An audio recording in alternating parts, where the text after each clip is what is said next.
Shalom Bapak Ibu yang diberkati Tuhan, kita jumpa kembali dalam FF Osaka, Ilmu Wongso Fellowship Obrolan Santai Keluarga Allah. Kita akan belajar firman Tuhan malam hari ini, eksposisi Roma 12, yang akan dibawakan oleh hambanya, Pastor Tony Andrean dari Bandung. Sebelum kita mendengarkan sabda Tuhan, kita akan terlebih dahulu awali dalam doa. Saya mohon kesediaan Bapak Herman untuk memimpin dalam doa. Silakan Pak Herman.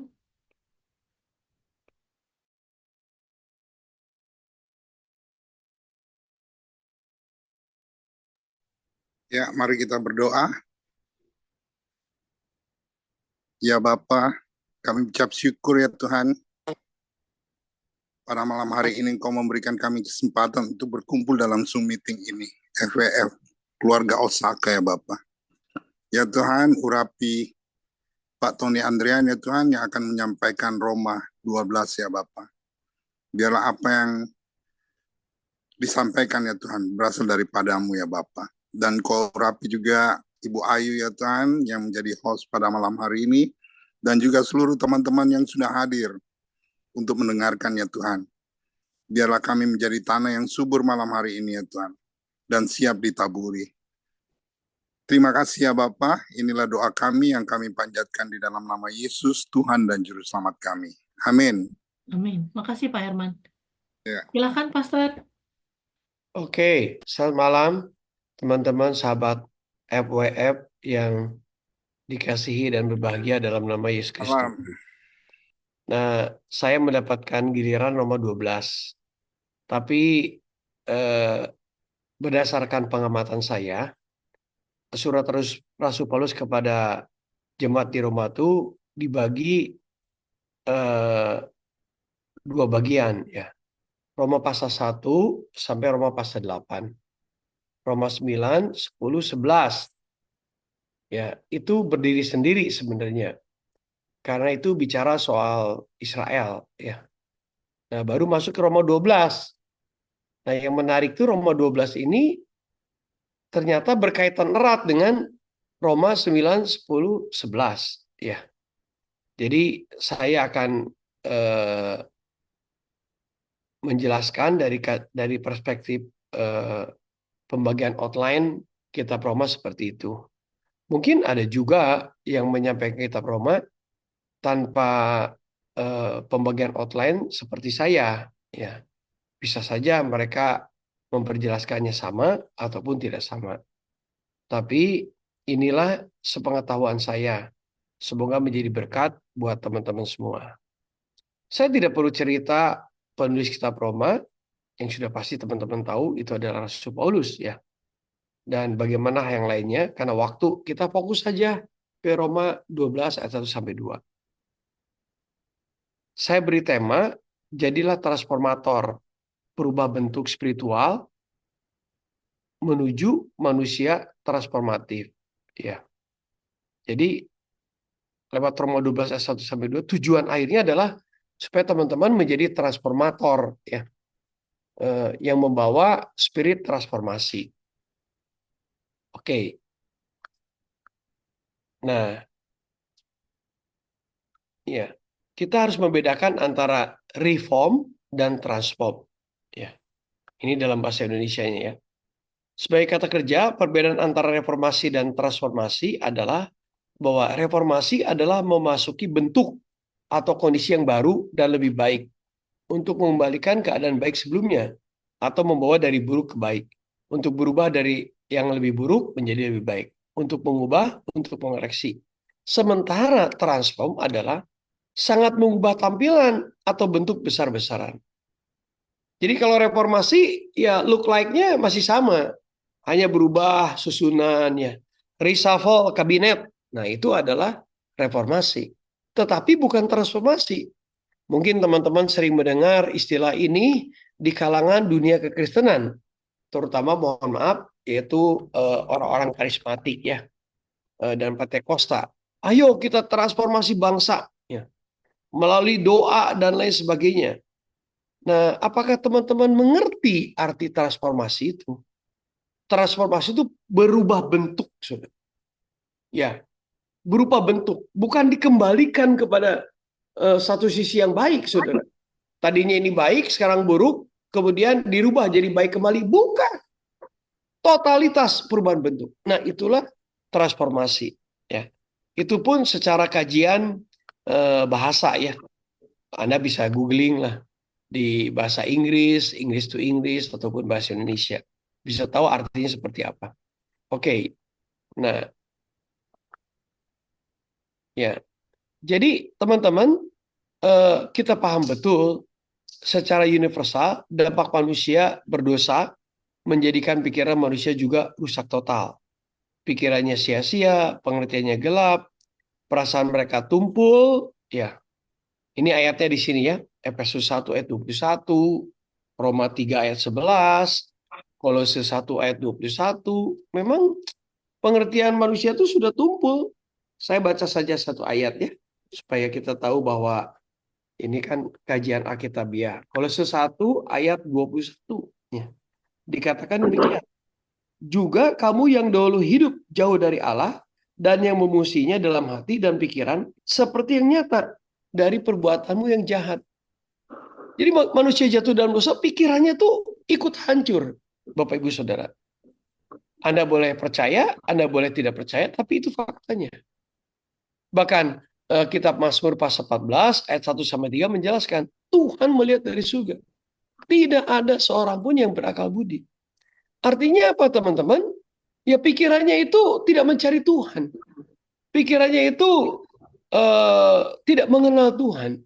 Ya, betul-betul pikirannya mengalami sesuatu yang sangat buruk. Ya, memang ini diistilahkan namanya total depravity, kerusakan total. Ya, saya tidak bicara doktrin ya. Saya tidak bicara doktrin Calvinism, doktrin Armenia, saya tidak. Tetapi saya bicara soal kebenaran Alkitab, dampak dari dosa itu termasuk ke dalam pikiran, ya. Karena yang kita sedang bahas adalah biblical transformational. Nah, jadi Bapak Ibu, kehidupan manusia itu tidak bisa dipungkiri, Saudara. Ada pikiran yang dibaharui, ada spirituality, ada mentality, ya. Ini menjadi tiga kekuatan yang ada dalam kehidupan manusia. Ya. Nah, internal motivation, motivasi paling dalam itu sebenarnya kita, bukan dari luar. Motivasi itu dari kita. Ya. Lalu self management ya kita. Kenapa kita? Karena ada the Holy Spirit dan Alkitab membuat kita punya self management. Ya, ya saya menggunakan istilah ini yang mudah ditangkap oleh pikiran kita ya. Self management ya, manajemen diri sendiri, menata diri sendiri, Saudara. Dan saya pikir semua orang harus bisa menata diri sendiri. Nah, itu namanya self management, hanya terjadi kalau kita sudah mengalami transformasi pikiran, spirituality, mentality melalui kegerakan Roh Kudus dan petunjuk daripada firman Tuhan. Oke.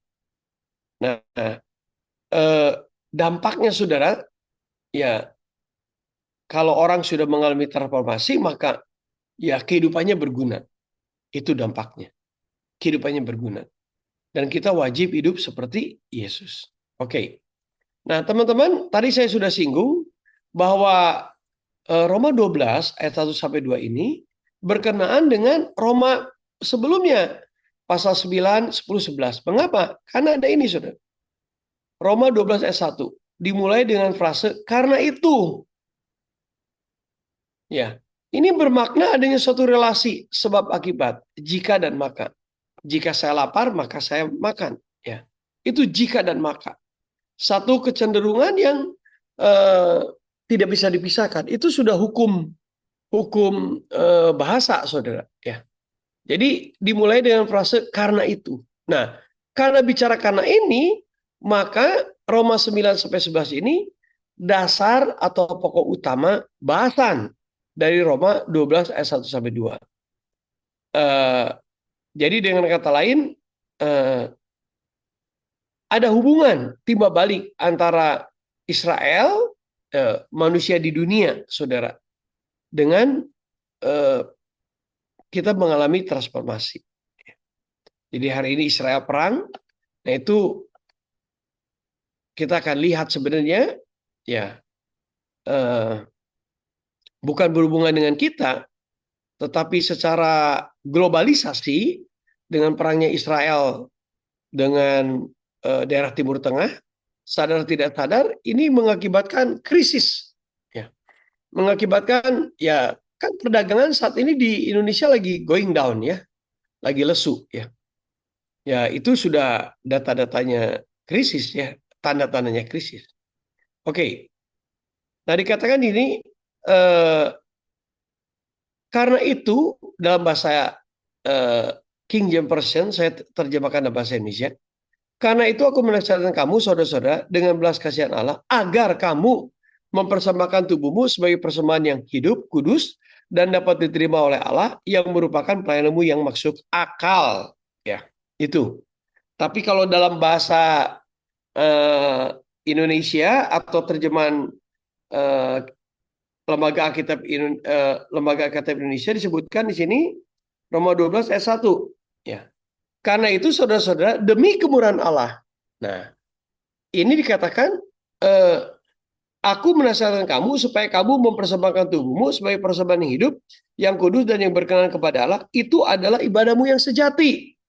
Tapi ini dijelaskan bahwa which is your reasonable service, saudara.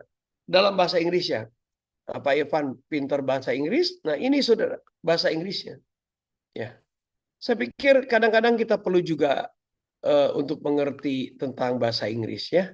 Karena ada arti yang belum tentu bahasa Indonesia bisa menerjemahkan. Which is your reasonable service. Di mana itulah ibadahmu yang masuk akal. Saudara, ya. Oke, kita belum bahas ini dulu, kita terus. Nah, jadi Rasul Paulus memakai kata menasihatkan agar transformasi benar-benar dikerjakan dan dilakukan. Menasihatkan itu parakaleo, meminta dengan sangat, menasihati secara mendesak dengan otoritas dan menghibur. Kata parakaleo muncul lebih dari 100 kali dalam Perjanjian Baru. Ini berdasarkan buku yang ditulis oleh Cranfield tahun 1975 halaman 597. Jadi saudara, ketika Rasul Paulus bicara ke sini, karena itu aku menasihatkan kamu, dia menasihatkannya tuh dengan kekeh, saudara. Dengan sungguh-sungguh. Istilahnya harus. Kamu harus. Dengan otoritas dan kewibawaan Rasul Paulus. Ya. Kamu harus. Ya. Nah, mengapa saudara Rasul Paulus mendesak orang-orang Roma untuk bermetaformosa, untuk bertransformasi? Kenapa? Karena Israel. Bapak Ibu, kita baca dulu ya, Matius 10 ayat 5 sampai 8, satu ayat saja dulu. Matius 10 ayat 5. Ya, oke. 10 ayat 5 dikatakan demikian.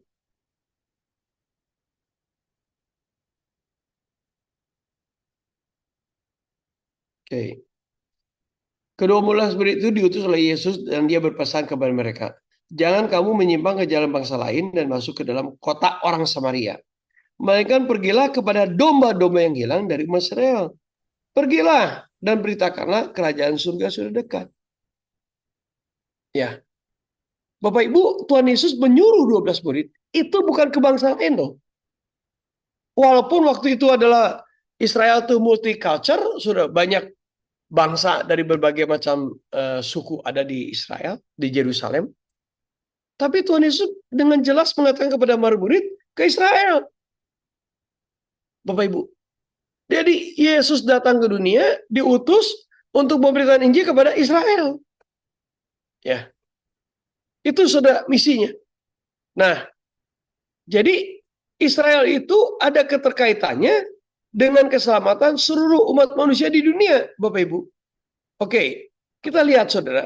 Ini saya sedikit-sedikit ya, maksudnya saya tidak tuntas Roma 11 9, 10, 11 saya baca satu demi satu ayatnya karena nanti waktu. Tetapi saya ambil beberapa ayat yang bisa membuka wawasan kita jauh lebih baik. Roma 9 ayat 4-5. Sebab mereka adalah orang Israel, mereka telah diangkat menjadi anak, dan mereka telah menerima kemuliaan dan perjanjian-perjanjian dan hukum Taurat dan ibadah dan janji-janji. Mereka adalah keturunan bapak-bapak leluhur yang menurunkan Mesias ke dalam keadaannya sebagai manusia yang ada di atas segala sesuatu. Ia adalah Allah yang harus dipuji sampai selama-lamanya. Amin. Jadi Bapak Ibu Saudara, lihat betapa orang Israel itu betul-betul memang menjadi anak Tuhan. Bangsa yang dipilih, Bapak Ibu. Itu nggak bisa diragukan. Ya. Lalu kemudian orang Israel itulah yang nanti akan melahirkan Mesias. Yang adalah Allah yang harus dipuji sampai selama-lamanya. Jadi Israel itu umat Tuhan, tetapi di sisi lain Israel itu pengenapan janji mesianik, Bapak Ibu. Janji mesianik. Ya. Allah tidak menolak umatnya yang dipilihnya. Roma 11 ayat 2a.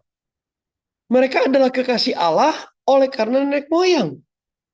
Jadi teman-teman, kita tidak bisa iri hati, tidak bisa tanda kutip ya, menuntut kepada Tuhan, karena memang itulah Israel. Ya. Itulah Israel. Kekasih Allah, umat yang dipilih Tuhan. Tetapi saudara, Israel itu menolak keselamatan di dalam Yesus. Ya. Kita baca ya, Roma 9. Nah, ini kita baca. Roma 9 ayat 30. Oke. Dikatakan demikian. Maka meleklah mata mereka dan Roma 9 ayat 30. Oke. Jika demikian, apakah yang hendak kita katakan? Ini bahwa bangsa lain yang tidak mengejar kebenaran telah beroleh kebenaran, yaitu kebenaran karena iman. Tetapi bahwa Israel sungguh pun mengejar hukum yang akan mendatangkan kebenaran, tidaklah sampai kepada hukum itu. Mengapa tidak? Karena Israel mengajarnya bukan karena iman, tetapi karena perbuatan. Mereka tersandung pada batu sandungan. Seperti ada tertulis, sesungguhnya aku meletakkan di Sion sebuah batu sentuhan dan sebuah batu sandungan, dan siapa yang percaya kepadanya tidak akan dipermalukan.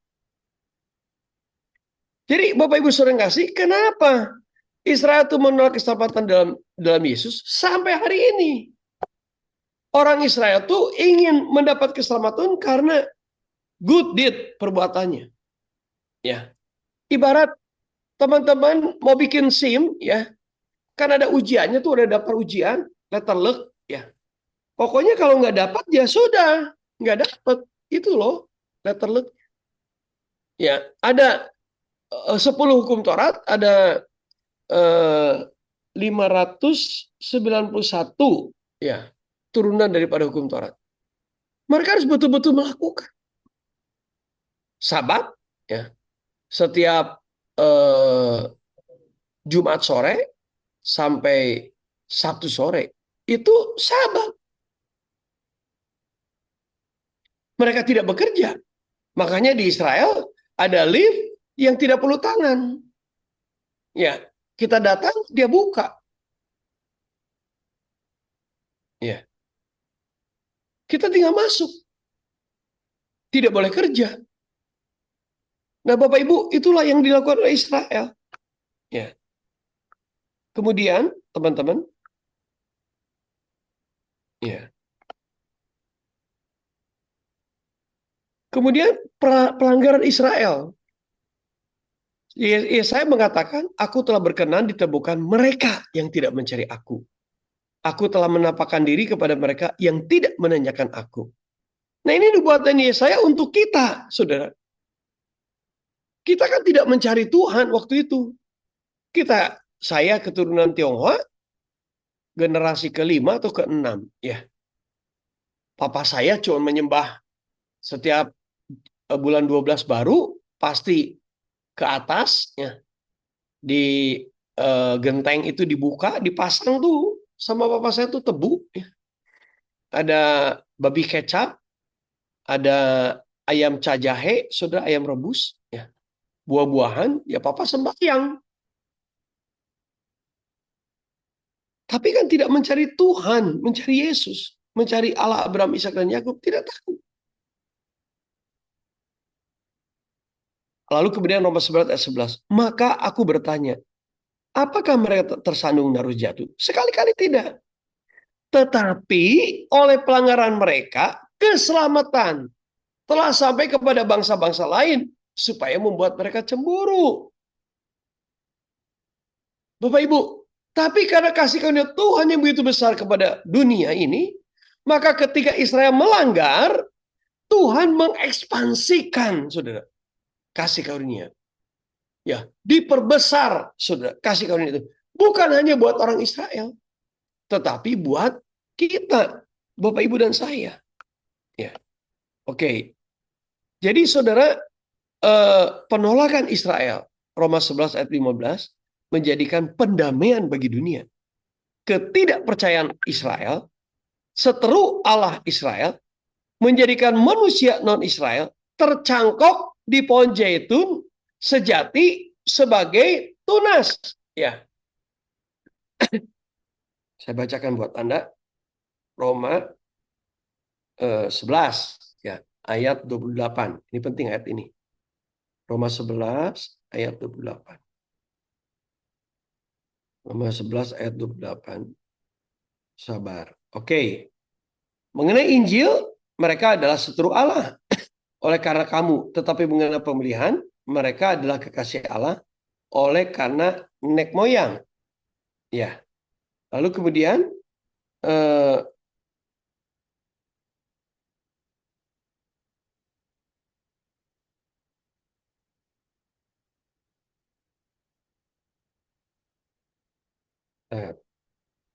cangkok.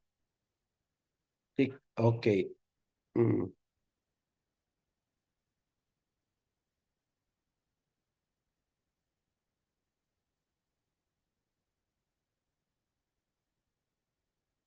Ya, sebab jika kamu telah dipotong sebagai cabang dan pohon zaitun liar dan bertentangan dengan keadaanmu itu, kamu telah dicangkokkan pada pohon zaitun sejati. Terlebih lagi mereka ini yang menurut asa mereka akan dicangkokkan pada pohon zaitun mereka sendiri. Jadi Bapak Ibu Saudara, kita itu karena Israel memberontak, maka kita tuh dianggap oleh Rasul Paulus sebagai ranting liar. Ya, kamu sebagai tunas liar telah dicangkokkan diantaranya dan turut mendapat bagian dalam akar pohon zaitun yang penuh getah. Jadi Bapak Ibu Saudara yang kekasih, siapakah kita non-Israel di hadapan Tuhan Yesus Kristus? Kita ini ranting, saudara. Ranting liar. Ranting liar itu nggak usah dibuatin apa-apa. Besok lusa juga akan hancur. Ya, dia akan menjadi pupuk, ya, karena dari tanah, maksudnya dari batang, ya, menyatu dengan tanah, akan hancur, ya, menjadi apa namanya itu, kalau kayu itu menjadi lapuk, Bapak Ibu, ya, dan kemudian hancur. Karena itulah kita, Anda dan saya. Tetapi karena kasih karunia Tuhan, maka kita dicangkokkan, saudara. Nah, itulah sebabnya sikap terhadap keselamatan. Janganlah kamu bermegah terhadap cabang itu. Jikalau kamu bermegah, ingatlah bahwa bukan kamu yang menopang akar itu, melainkan akar itu yang menopang kamu. Mungkin kamu akan berkata, ada cabang-cabang yang dipatahkan supaya aku dicangkokkan di antaranya sebagai tunas. Baiklah, mereka dipatahkan karena ketidakpercayaan mereka, dan kamu tegak tercacat karena iman. Janganlah kamu sombong, tapi takutlah. Sebab kalau Allah tidak menyayangkan cabang-cabang asli, Ia juga tidak menyayangkan kamu, saudara. Jadi kita tuh jangan sombong. Karena ini semua kasih karunia, Bapak Ibu. Ya, karena kasih karunia Tuhan, Bapak Ibu dan saya sebagai cangkok yang, sebagai ranting liar, telah dicangkokkan. Nah Bapak Ibu, itulah sebabnya dalam, coba ya 1 Petrus 3,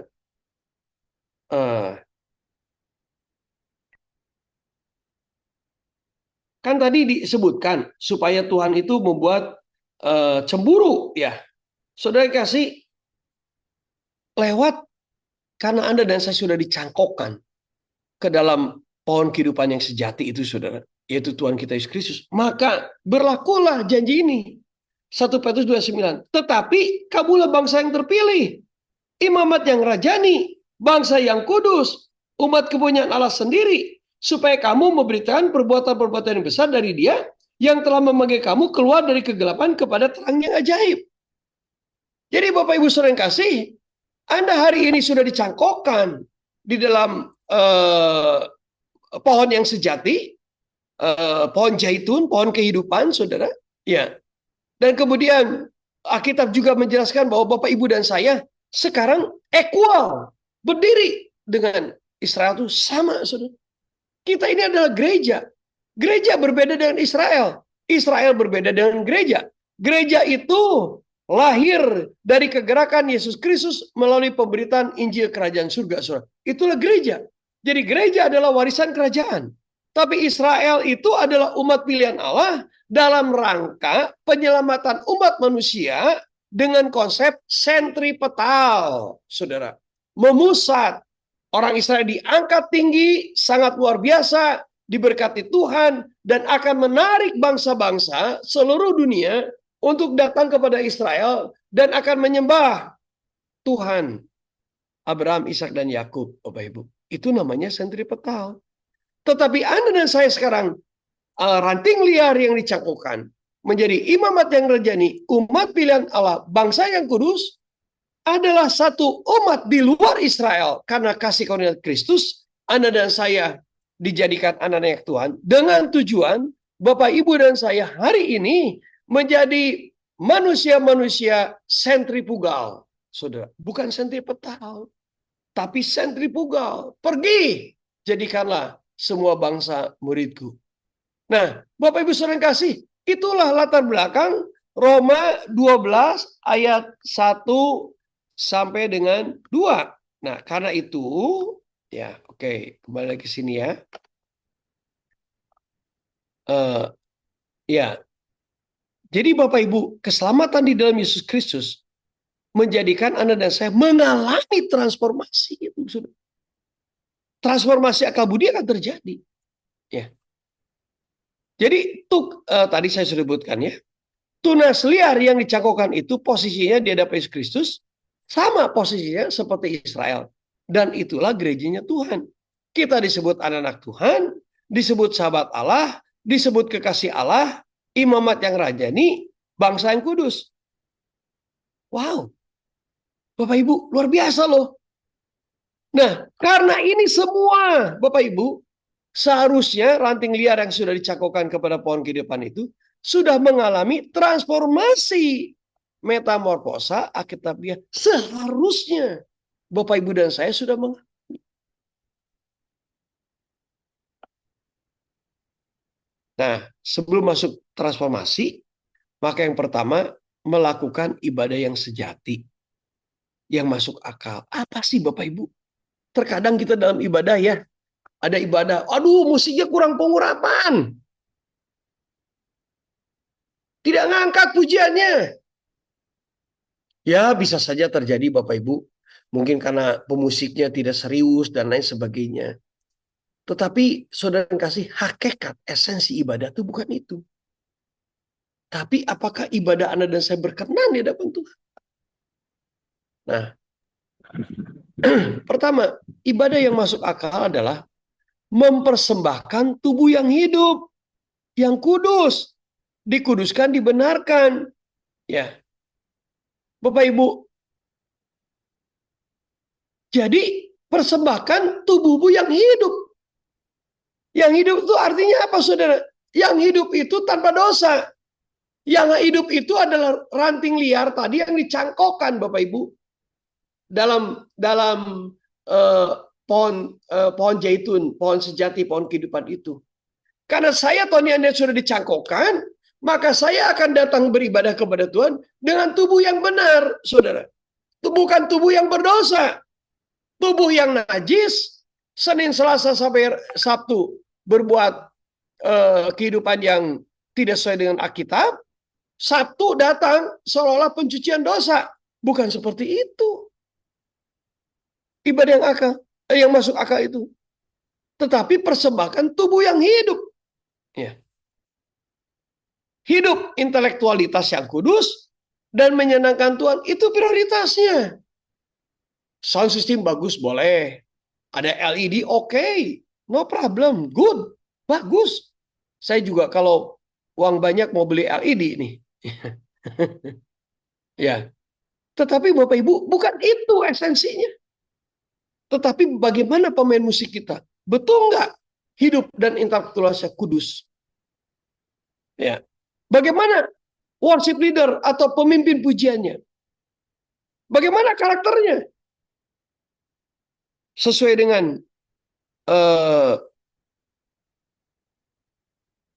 dengan orang yang sudah percaya Yesus sebagai Tuhan dan Selamat. Ini Bapak Ibu. Ya. Kata tubuh bahasa Yunaninya adalah toksomata. Seluruh hidup kita menyangkut pikiran, perkataan, perbuatan, emosi, keinginan, kehendak, atau penyerahan diri secara total. Itu artinya tubuh itu Bapak Ibu, somata. Ya. Bukan hanya tubuh secara fisik. Istilah hidup, tubuh yang telah dibangkitkan dari kematian dosa, atau tubuh yang tidak mempunyai kehidupan yang berdosa. Karena sebagai cabang liar telah dicangkokkan supranatural kepada pokok anggur melalui kuasa kasih karunia Kristus. Melayani Tuhan bukan dengan tubuh dosa, kedagingan, tetapi oleh karena tubuh yang hidup, tubuh yang sudah dibaharukan, sudah. Jadi manusia tidak akan mengalami transformasi kalau langkah awal ini belum dilakukan. Ibadah yang sejati. Saya sedikit bersaksi, tanggal 5 bulan 5 2005, saya salah satu yang tergerak ikut kegerakan doa, Bapak Ibu. Ya, waktu itu ada World Assemble Prayer, Saudara ya, WPA, World Prayer Assemble begitu kan? Ya. Jadi apa namanya? Satu kegerakan doa ke seluruh daerah di Indonesia supaya terjadi transformasi. Teman-teman saya banyak memilih di Jakarta dan lain sebagainya. Tetapi entah kenapa saya memilih Sumba Timur, Sumba Barat, Bapak Ibu. Sumba Barat. Dan itu cikal bakal saya yang menjadikan saya mencintai daerah Indonesia Timur. Nah, dengan semangat 45, tanggal 5 bulan 5 2005, Saudara, usia masih usia masih luar biasa produktif, begitu kan? Ya, ya sudah berangkat, Bapak Ibu. Saya ngomong, ketemu dengan tim panitia, menyiapkan firman Tuhan, khotbah. Begitu altar call Bapak Ibu, 100 orang pendeta maju ke depan. Ada perasaan berbunga-bunga dalam hati saya. Tapi begitu saya tanya, Bapak, apa yang mau didoakan? Dia nangis. Aduh Pak, hidup saya banyak zina. Saya berzina Pak. Dengan sekretaris gereja. Tiba-tiba di bagian belakang ada yang wanita menjerit lagi. Saya doain Bapak ini untuk pengampunan terima Yesus. Saya datang ke wanita itu. Ibu kenapa menjerit? Saya selalu tanya dulu, Pak. Saya berzina dengan pendeta saya. Aduh, Tuhan, pendetanya di depan, sekretarisnya di belakang, Bapak Ibu. Bagaimana bisa ada transformasi di Indonesia? Dan tidak sedikit mereka suka minum, mabok-mabokan, air kata, dan lain sebagainya. Bagaimana bisa ada transformasi di Indonesia? Kalau gereja seperti ini. Tadi saya walaupun kurang enak badan, tapi karena saya didaulat untuk doa berkat di perkumpulan pertemuan para pendeta, pemimpin, ya kurang lebih ada 125 orang, 150 orang lebih lah di Kota Bandung. Ya akhirnya saya berusaha untuk datang. Ya. Nah ketika itu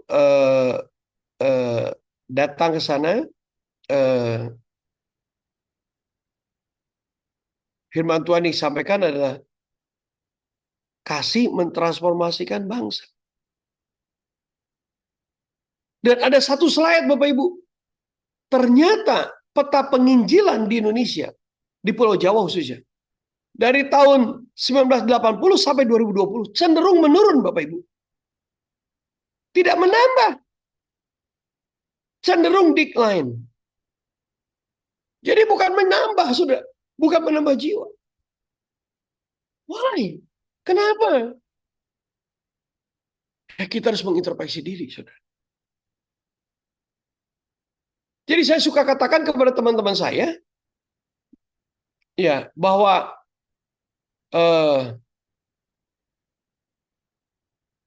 saya sharing tadi sedikit bahwa walaupun gereja kami kecil, tapi setidaknya ada satu misionaris yang ada di daerah pesisir Sumatera, dan juga ada investasi kami kepada pelayanan di Madagaskar, ya. Ada satu orang, Bapak Ibu tahu kan, dipilih oleh siapa, tapi ternyata dia telepon saya dan lain sebagainya, jadi saya juga ikut mendukung lah. Ya, kenapa, saudara? Karena berita Injil ini, Bapak Ibu. Ya, nah itu ya. Oke. Nah, jadi kita langsung ke sini lagi. Tadi saya sudah jelaskan istilah hidup. Nah, kudus dan berkenan kepada Allah yang kudus, saudara. Jadi kudus itu, Bapak Ibu, merupakan hasil pekerjaan Allah sendiri. Hasil dari kuasa, otoritas Kristus yang bekerja dalam seluruh aktivitas kehidupan kita. Bukan hasil kerja daging manusia dengan kekuatan kita sendiri yang sangat terbatas. Ya. Jadi inilah yang dimaksud dengan transformasi akal budi. Dimulai dengan ibadah yang masuk akal. Nah, ibadah ini, saudara, pelayanan dan penyembahan, kata sejati menggunakan ten logiken, logiko, artinya logika, akal budi. Ya. Penyembahan dan pelayanan harus menyeluruh, yang seluruh akal budi menyangkut tubuh yang hidup, kudus, dan jiwa, hati yang berkenan kepada Tuhan Yesus Kristus. Saya baca Matius 12 ya, 22 ya. Karena ini sesuai dengan hukum kasih, Bapak Ibu. Matius 22 ya. Ayat 34. Saya baca buat Anda. Ketika orang Farisi mendengar bahwa Yesus telah Matius 22 betul. Guru, hukum manakah yang terutama dalam hukum Taurat? Kasihlah Tuhan Allahmu dengan segenap hatimu, dengan segenap jiwamu, dan dengan segenap akal budimu, saudara. Di perjanjian baru, Anda dan saya diwajibkan mengasihi Tuhan dengan segenap hatimu, segenap jiwamu, dan akal budimu. Tapi kalau di dalam perjanjian baru dengan segenap tubuhmu. Perjanjian lama dengan segenap tubuhmu. Tapi perjanjian baru adalah segenap akal budimu, saudara.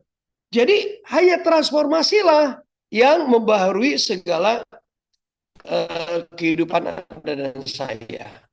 Oke. Nah, lalu disinilah kita masuk ke dalam transformasi. Janganlah kamu menjadi serupa dengan dunia ini. Menjadi serupa dalam teks aslinya adalah suksesmatise, yang mempunyai makna membentuk sesuai, mengambil bentuk sesuai dengan, menyesuaikan diri dengan tolok ukur orang lain. Janganlah kamu menjadi serupa dengan dunia. Artinya, saudara, jangan dunia menjadi tolok ukur. Orang Kristen bisa diberkati Tuhan, haleluya. Saya setuju kalau pendeta memang diberkati Tuhan, ya why not? Tetapi pertanyaan saya adalah, dari mana uangnya? Dari mana kita mendapatkan uangnya? Kalau serupa dunia kan tidak tahu, Bapak Ibu. Kalau serupa dunia kan ditolak ukur, kamu kaya, kamu hebat, bagus, luar biasa. Ya, kekayaan kamu banyak dan sebagainya. I don't care. Ya, where is your treasure resources, ya? Sumber daripada keuangan itu. Tapi kalau dalam kekristenan ya harus transparan. Pak Pendeta punya rumah lagi nih 2. Dari mana, Pak? Dari perpuluhan. Punya lagi rumah 3. Dari mana, Pak? Perpuluhan. Waduh. Bagaimana ya? Nah ini, saudara, jangan serupa dunia itu di sana. Ya. Jangan dunia yang menjadi tolok ukur. Kita ini bukan dari dunia ini. Dunia ini dengan segala isinya akan lenyap. Ya.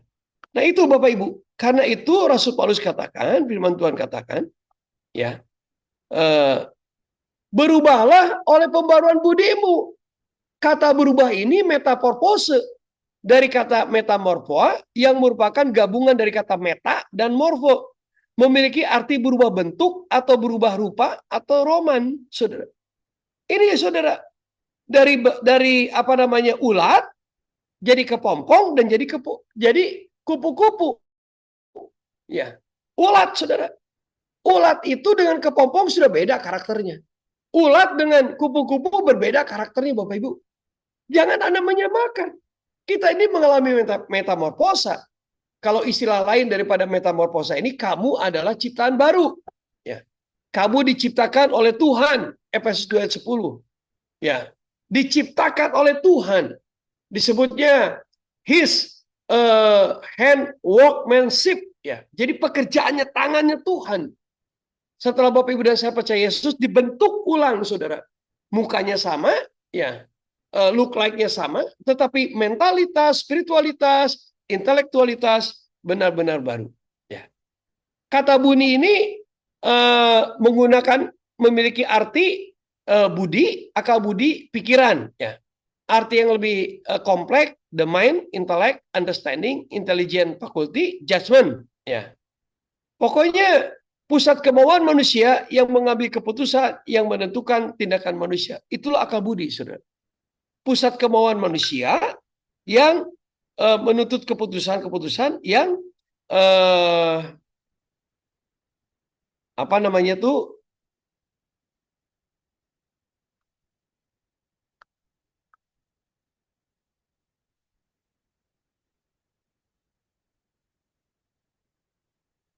sebentar saya kok keluar. Oke. Ya. Yang berbeda Bapak Ibu, bukan seperti itu maksudnya. Ya.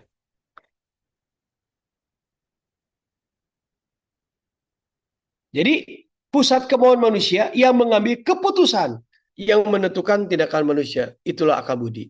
Ya. Oke. Lalu kemudian Bapak Ibu mengenal kehendak Tuhan. Membedakan. Ya, membedakan ini artinya memeriksa, menguji, menganggap layak sesudah pemeriksaan. Pemakaian dalam ayat itu berarti dapat menilai yang supranatural. Bapak Ibu, hanya orang Kristen yang percaya Yesus dengan sungguh-sungguh yang bisa membedakan kehendak Tuhan. Mengapa?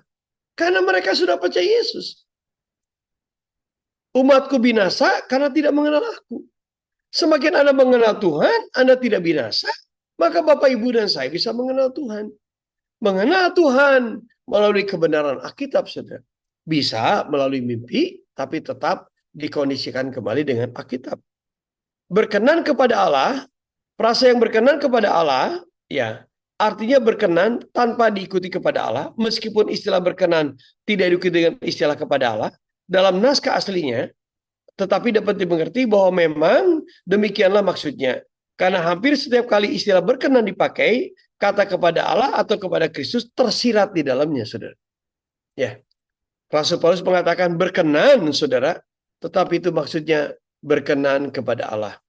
Nah, inilah totalitas perubahan bentuk ciptaan baru, daya intelektual, pikir pemikiran yang terus-menerus diperbaiki dalam roh setiap waktu menuju kehidupan yang berguna.